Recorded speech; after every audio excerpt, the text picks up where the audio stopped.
Atenção, pessoal de todo o Brasil, eu sou o professor Ronilson Mendes, de raciocínio lógico para concurso. Agora temos o nosso segundo encontro, continuação de estruturas lógicas, beleza? Então agora, pessoal, a pergunta é, como é que eu faço para determinar o número de valorações de uma proposição? Então eu tenho aqui apenas uma afirmação. João é trabalhador. Então, isso aí pode ser verdadeiro ou falso. Então, qual é o número de valorações? 2. Quando eu falo que Pedro é paulista e Quênia é querida, eu tenho aqui 2 afirmações. Qual é o número total de valorações que eu posso ter? Ou seja, eu posso ter 4. Com isso, não entendi. Você bota aqui, ó. 2V, 2F, VF, VF. Observe que essas 4 valorações são distintas, não são? Então, quando tiver uma, deu quanto? 2. Quando tiver 4, então, aliás, quando tiver 2 afirmações simples, eu vou ter 4 valorações. Se eu tiver 3, como é que eu faço? Eu vou ter 8 valorações distintas, pessoal. Acompanhe comigo. Como é que eu faço? 4V, 4F, e agora 2E, 2F, 2V, 2F, e agora VF, VF, VF. É assim que você monta rapidinho a tabela. Então, quando tiver uma valoração, 2 valorações. Quando tiver 2 afirmações, 4 valorações. E quando tiver 3, 8. Eu não sei se você já observou que 2 é a mesma coisa que 2 elevado a 1. 4 é a mesma coisa que 2 elevado ao quadrado, dá 4. E que 8 é a mesma coisa que 2 elevado à terceira. 2 elevado à terceira é 8. Eu só pensei que era 6. Só 2 elevado à terceira é a mesma coisa que 2 vezes 2 vezes 2. Teve um aluno que falou assim, professor, 2 à terceira é 6, porque é só fazer 2 vezes 6, 2 vezes 6. Eu falei, essa matemática não existe. Ok, pessoal? Então, qual é a regra para você descobrir isso aqui? Toda vez que eu queria saber o número de valorações, eu primeiro investigo quantas afirmações simples tem. Aí eu faço 2 elevado ao número de valorações simples. Muito fácil, pessoal? E você acha que isso aí não cai em concurso, né? Então, observe essa questão aqui do SESC, para o terceiro. Seja a proposição P e Q, então R. Então é correto? Então é correto afirmar, eu não vou afirmar, que o número de valorações é inferior a 9. Pessoal, se eu tenho aqui 3 proposições, 2 à terceira é 8. Logo, essa questão aqui está o quê? Está certa. Por que, Ronilson? Porque é só usar a regrazinha aqui. 2 elevado ao número de proposições simples. O número de proposições simples. Só corrigindo aqui, né?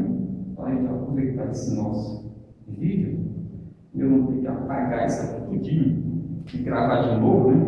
Então, lá, número de proposições simples, beleza?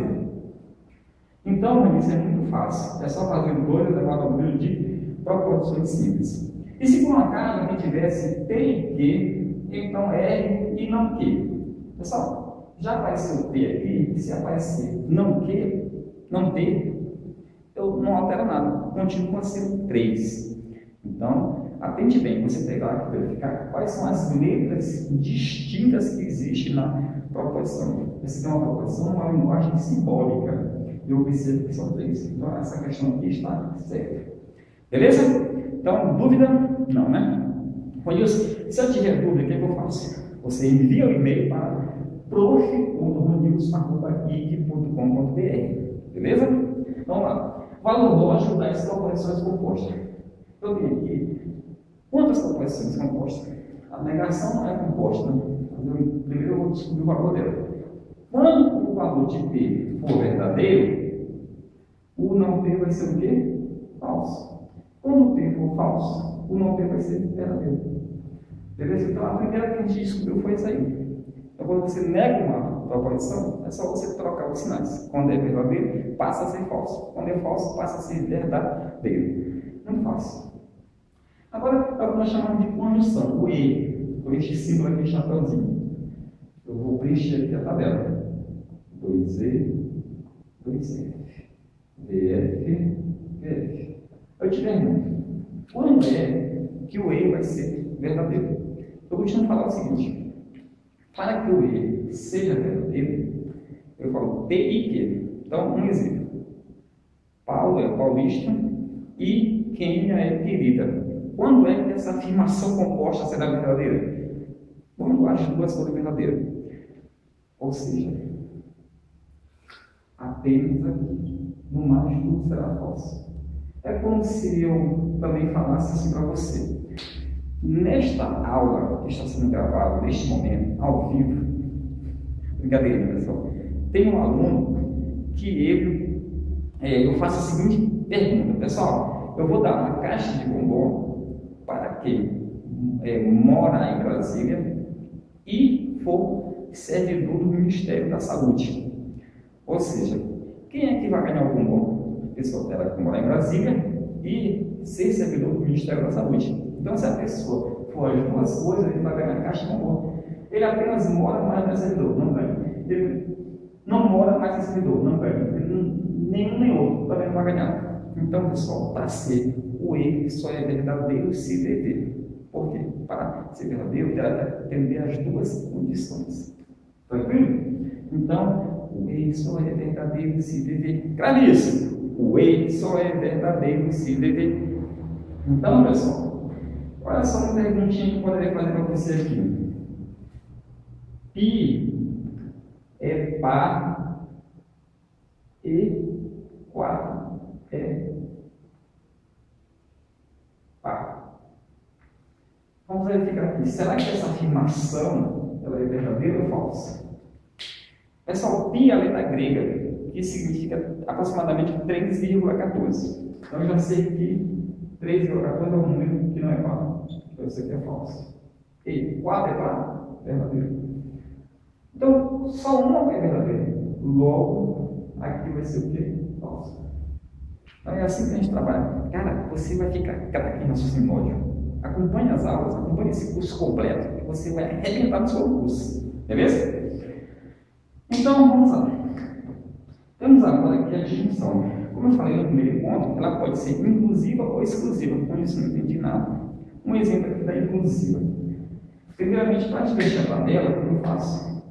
2E, 2F, VF, VF. Ok? Então, na inclusiva, eu falo assim: Ronilson é estudioso ou gosta de namorar. Eu te pergunto, essas duas afirmações simples poderão ser verdadeiras? Ou as duas podem ser falsas, ou uma e outra? Podem, não podem? Então, vamos lá. Nada impede que eu seja estudioso e que eu goste de namorar. Mas eu falei ou Ronilson é estudioso ou gosta de namorar. Então, pessoal, quando é que isso aqui vai ser falso? Cara, vai ser falso quando as duas forem falsas. Porque no mais tudo será verdadeiro. Com isso, não entendi. Conta alguma outra história para ver se eu consigo aprender isso aí. Vamos lá. Aquele mesmo exemplo da pessoa que mora em Brasília ou trabalha no Ministério da Saúde vai ganhar uma caixa de bombom. Então a pessoa agora, eu tenho uma alternativa. Ou mora em Brasília ou trabalha no Ministério da Saúde. Aí vem o João e fala assim: Ronilson, eu moro em Brasília, mas eu não trabalho no Ministério. Ele vai ganhar, porque eu falei uma coisa ou outra. Se ele obedecer às duas, melhor ainda. Então, pessoal, quando é que o ou vai ser falso? O ou vai ser falso. Quando as duas forem falsas, quando a pessoa não obedecer nenhuma condição e nem outra. Então, o ou só é falso se F é F. E o E só é verdadeiro se VV. E o ou só é falso se F é F. Pessoal, canta essas musiquinhas, porque na hora da prova ajuda. Então, agora, eu tenho uma distinção inclusiva. Pessoal, na distinção inclusiva, as coisas poderão coexistir ao mesmo tempo. Por exemplo, Ronilson é estudioso ou gosta de namorar. Por exemplo, Ronilson veio de Ronilson. Fugiu agora aqui, rapaz, essa pergunta. Ah, sim. João matou Daniel, ou Pedro matou Daniel, ou ambos. Então, apareceu a palavra ou ambos. Quer dizer o quê? Que os dois podem ter agido, né, em concurso de pessoas para matar aquele cidadão. Então, nesse caso, pessoal, é uma distinção o quê? Inclusiva. Então, pessoal, para ser inclusiva, não terá que ter nenhuma restrição. Não entendi isso? Observe aqui. Na distinção exclusiva, o que é que eu vou fazer agora para você entender a diferença? Então, olha só. Quando eu falo para você que Maria veio de trem ou de carro, ela jamais poderá ter vindo utilizando os dois meios de locomoção, né? Ou de carro ou de metrô. Não é isso? Ronilson é paulista ou maranhense. Cara, ou eu sou uma coisa ou outra, porque ninguém tem duas naturalidades.